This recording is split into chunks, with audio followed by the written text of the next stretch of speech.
तर या संदर्भातली पुढे महत्त्वाची बातमी, सातारा झेडपीवरून महायुतीमध्ये झालेल्या राड्यावरून राऊतांनी शिंदेंच्या शिवसेनेला डिवचले।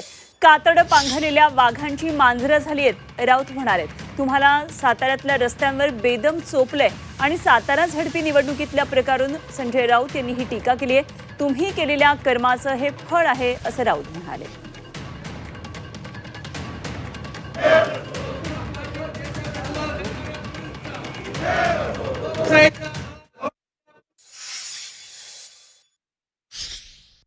या दंडाला 4-5 पोलीस, या दंडाला 4-5 पोलीस, कमरेला 4-5 पोलीस, पायाला 4-5 पोलीस, एखादा आरोपी फरफटत नेतात तसं मला आणि माझ्या बरोबर असणाऱ्या त्या सदस्याला दोघाला अक्षरशः फरफटत नेला।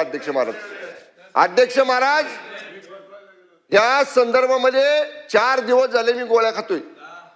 मुक्कामार एवढा लागलाय प्रचंड, चूक एवढीच होती, माझ्या पक्षाच्या सदस्यांना व्हीप बजवायला मी तिथे गेलो आणि त्यांना अडवतात म्हटल्यावर मी त्यांना म्हणलं तुम्ही आतमध्ये चला।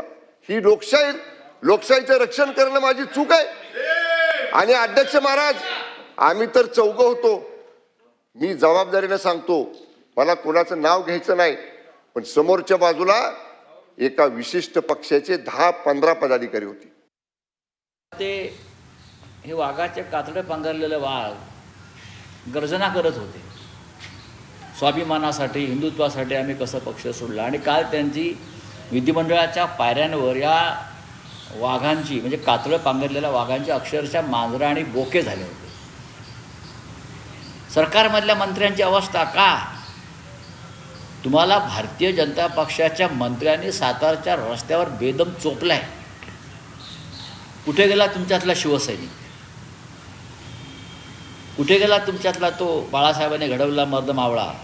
मार खाल्लात तुम्ही, तुमच्याच सहकारी मंत्र्यांकडून मार खाल्लात आणि तुम्ही विधिमंडळाच्या पायऱ्यांवरती छाती पिटताय, म्याव म्याव करताय। बघा शेवटी जे कर्म तुम्ही केलं त्या कर्माचं एक फळ आहे।